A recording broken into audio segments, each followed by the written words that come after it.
So section 13.3 and 13.4 are pretty much the same thing. What we're going to be doing is more factoring of trinomials.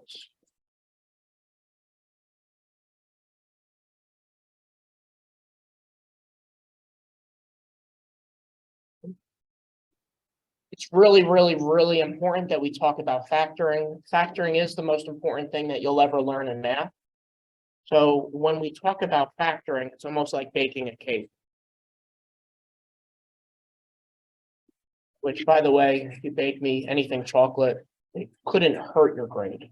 I'm just putting it out there. But factoring, the first step in factoring is we take out what's called a GCF. We talked about that in our last class. Once you take out that GCF, the second thing we look for is to factor by grouping.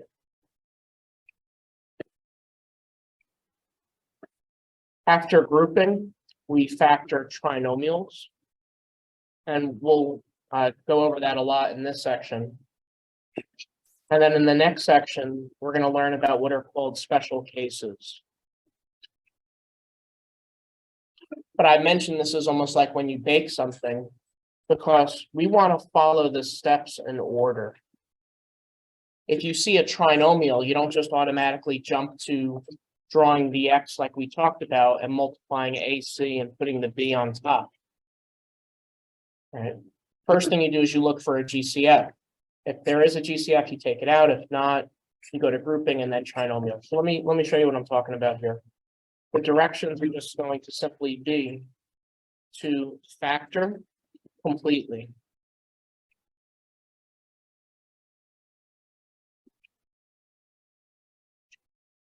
And let's say we had 2x squared plus 2x minus 4.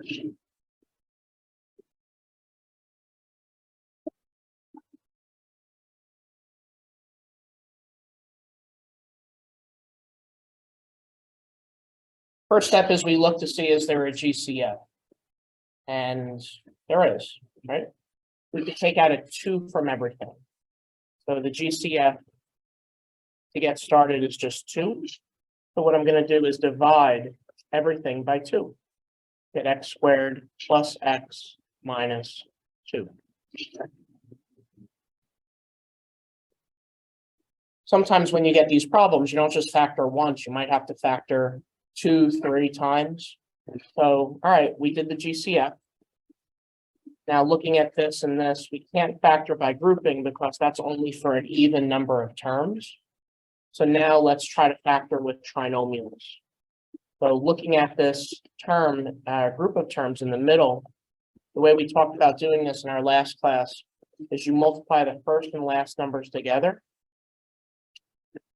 And we look for numbers that multiply to be -2, but they have to add up to be 1. The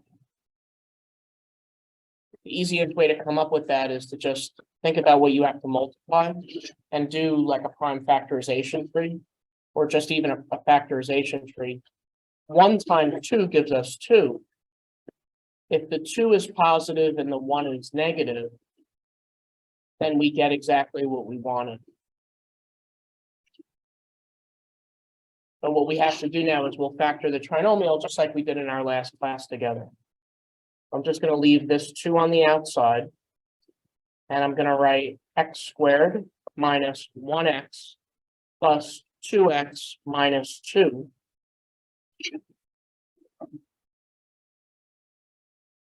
Parentheses and brackets both serve the same purpose. We're just trying to get organized.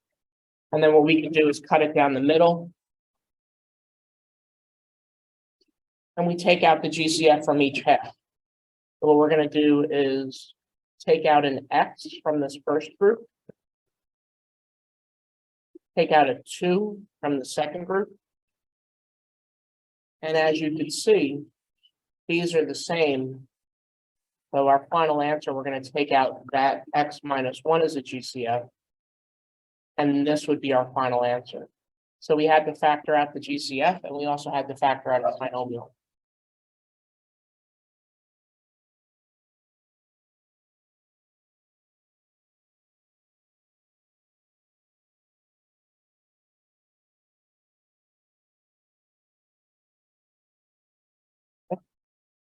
Let's keep going through this. Next problem, what if we had 5x squared minus 30x plus 40?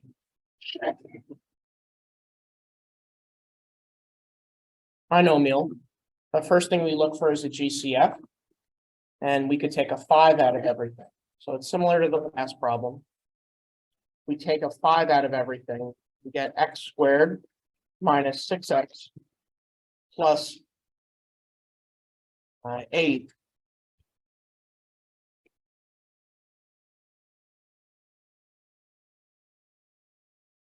And to factor by using trinomials, we multiply 1 times 8. So we're looking for numbers that multiply to be 8 and add up to be -6, which we could use -2 and -4. Those add together to give us -6 and they multiply to be 8. So we're just going to have 5 times x squared minus 2x minus 4x plus 8. Cut it down the middle just like we did before. Take out the GCF from the first group of x. And if you remember, what do we do if this leading term is negative? We talked about that before. The GCF is negative, so it's actually between 4 and 8. The GCF is 4. We're going to take out a -4 and we get x minus 2. We wind up getting the same thing again. So we could write 5 times x minus 2 times x minus 4. So similar to the first example,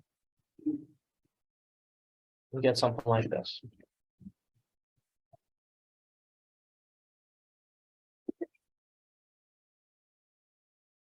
The only way to make this harder is to add like letters to change the GCF or even to mix up the order.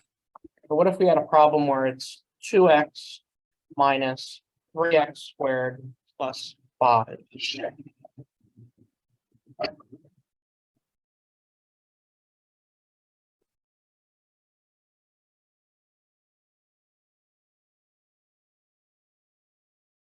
Obviously, it looks like the order is all messed up, so let's get the correct order. The correct order just means the powers are in descending order, like this. And like we said before, if the first term is negative, the GCF is negative. So when we go to factor this, the GCF between 3, 2, and 5 is just 1. But because this is negative, you want to take that out first. And we just get 3x squared minus 2x minus 5. And again, what I did is I just divided everything by the GCF like we usually do.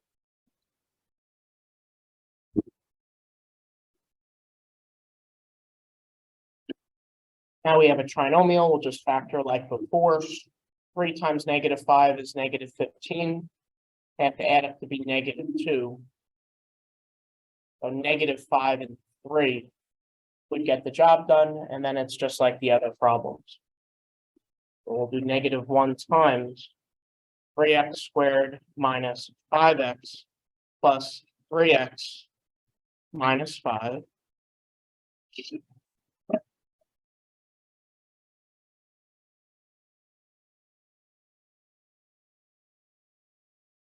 You cut this down the middle.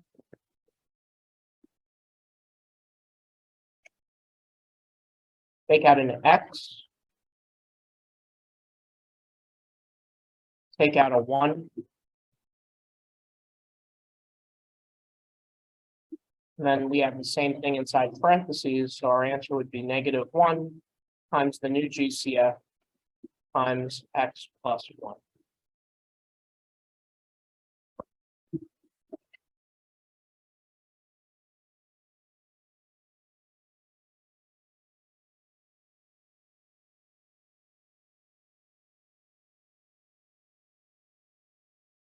Yeah.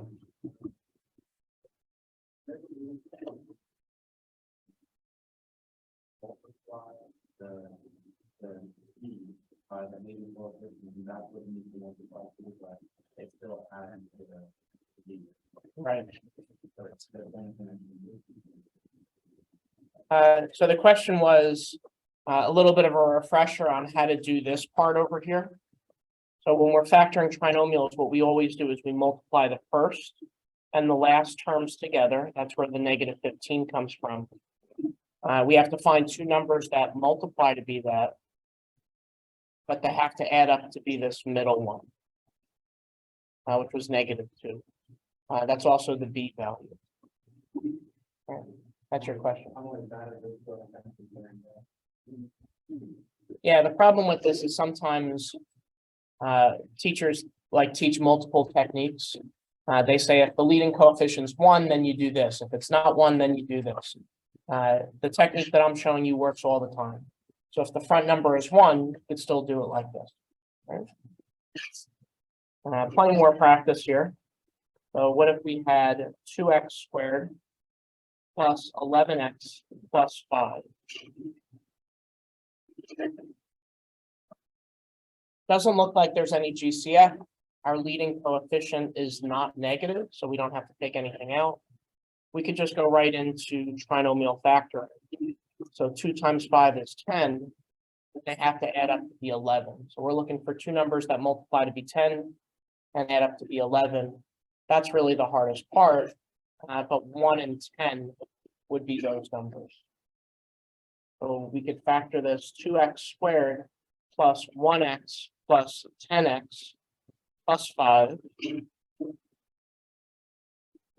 Cutting it down the middle, we could take out an x, get 2x plus 1, take out a 5, 2x plus 1. And then we just get 2x plus 1 times x plus 5. This is similar to problems we did in our last class. So we're mixing in some GCF, some normal problems.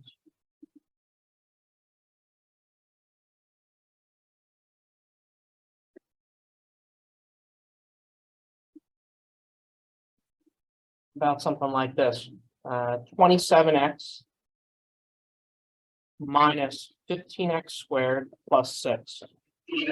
And the directions, again, are always to factor. Factor just means we multiply something times something else. So if you look at the last answer, it's 2x plus 1 times x plus 5. You're multiplying them together.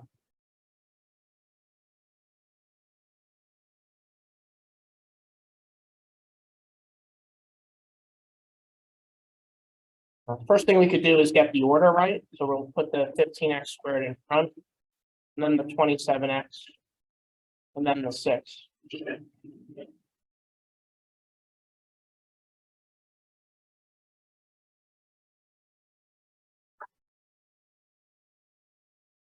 Next thing, if we look for a GCF, and we see that leading number is negative, so our GCF has to be negative. What's the biggest number that goes into 15, 27, and 6?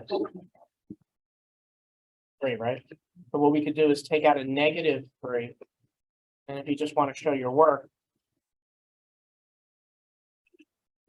we get 5x squared minus 9x minus 2, like that.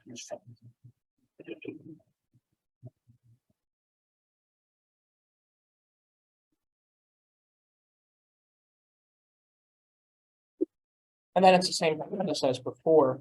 So if you want, you could even try it on your own. We're going to multiply 5 times negative 2.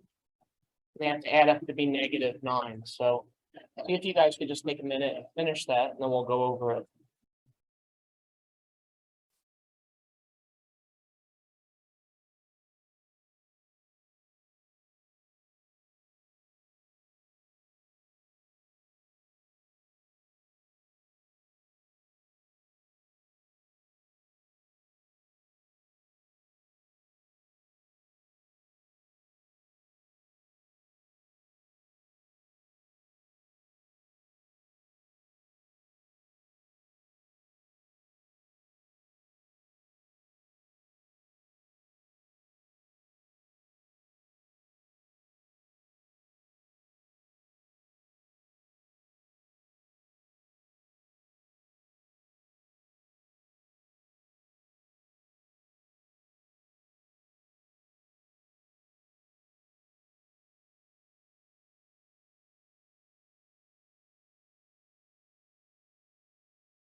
I think -10 and 1 would get the job done, so we could write -3 times 5x squared minus 10x plus 1x minus 2.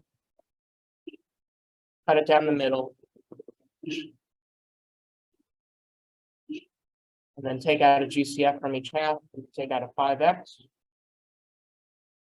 Take out a 1. And we're left with x minus 2 times 5x plus 1. That's what it factors to. Can I ask a quick question? Hello?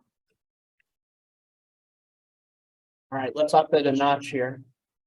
What if we had 30 x squared y minus 87xy plus 30y?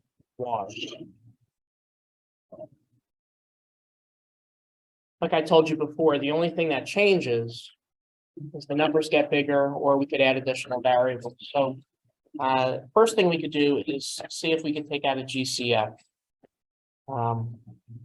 Anyone have an idea what the GCF would be? Definitely take out a y. And I believe 3 goes into every term. So we could take out a 3y from every term.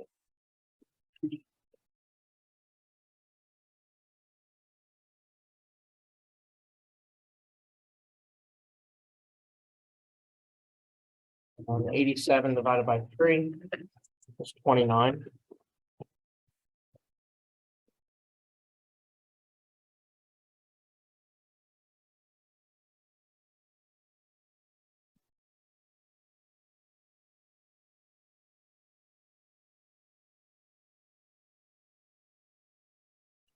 We factor trinomials now. 10 times 10 is 100.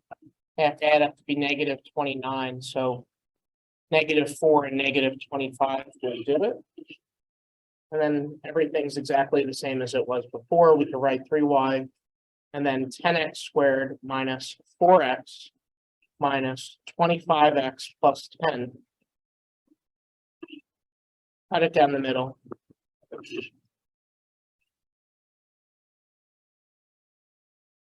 Take out 2x.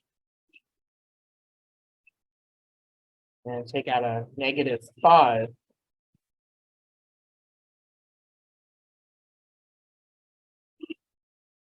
And it factors nicely.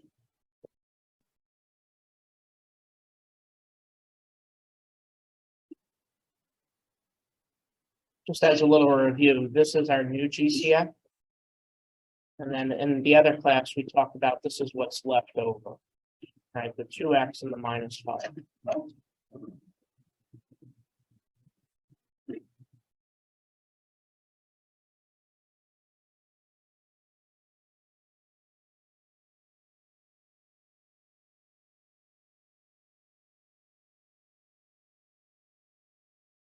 A couple more to wrap up these two sections. What if we had 9 p squared r plus 73 p r plus 70 r?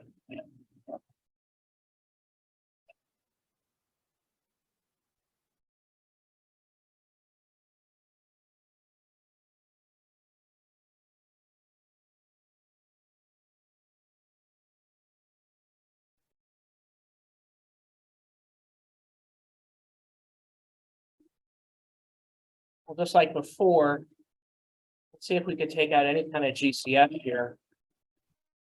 I don't believe there's a GCF other than one for 9, 73, and 70. But is there a letter GCF we could take out? R, right? So we could take an R out of everything. And we get 9p squared plus 73p plus 70.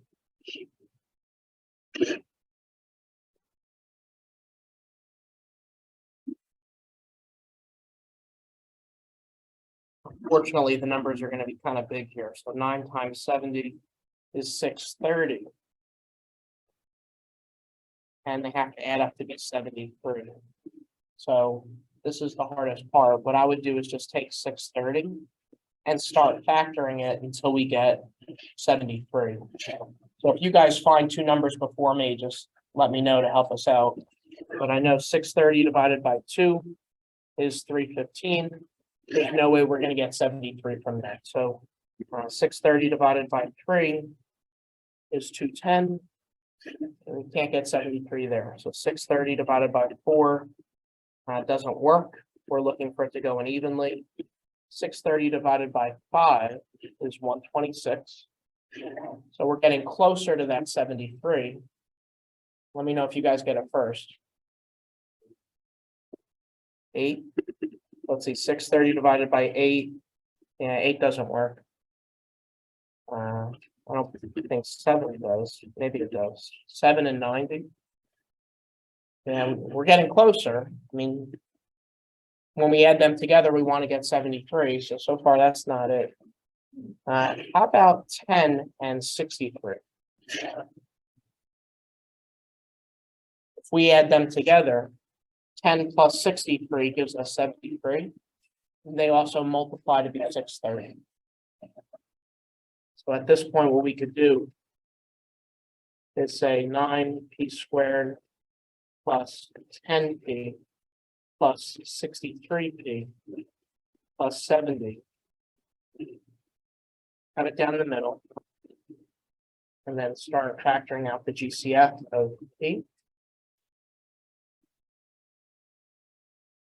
And then we could also take out a 7.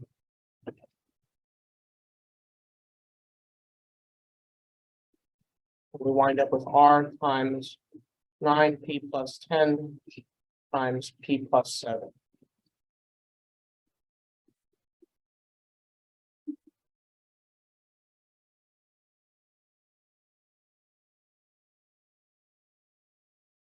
Have one more to do these two sections here. And it's 28 n to the 4th plus 16 n to the 3rd minus 80 n to the 2nd.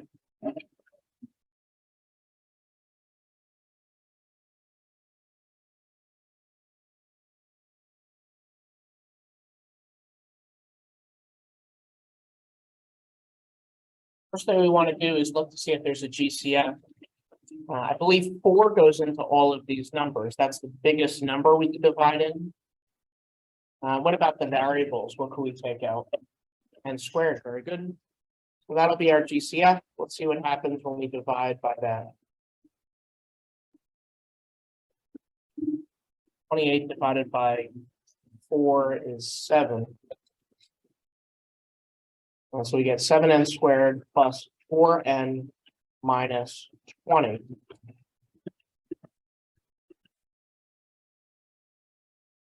And now it's the same process as before.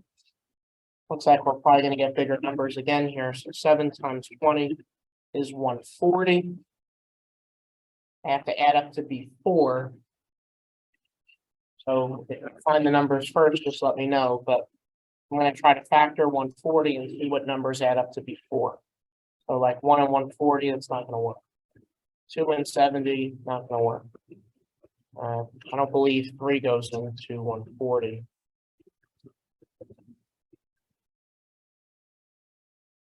So maybe 4. 140 divided by 4 is 35. But remember, we have to get 4, so that's not going to happen with 4 and 35. 140 divided by 5, 5 and 28, we're getting closer. We're reducing that gap, but not quite. 140 divided by 6 doesn't work. 140 divided by 7 and 20. The gap's getting smaller, but not quite 4 yet. 140 divided by 8 doesn't work. Divided by 9 doesn't work. And it looks like 10 and 14 would work. If we have to get positive 4, we can make 14 positive and the 10 negative.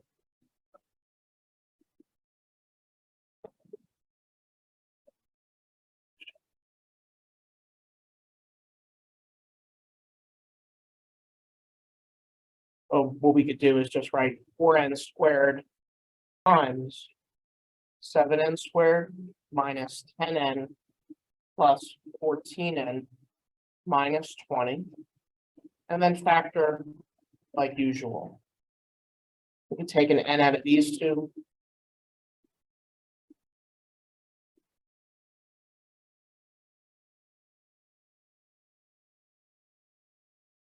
Take a 2 out of these.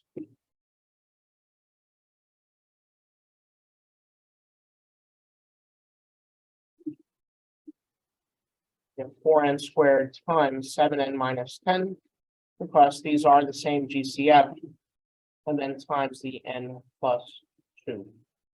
So we just went over how to factor any kind of trinomial that you'll come across. The idea is we find the GCF first, make sure the order is correct. If the leading term is negative, we take out a negative GCF, and then we factor trinomials using this cross technique.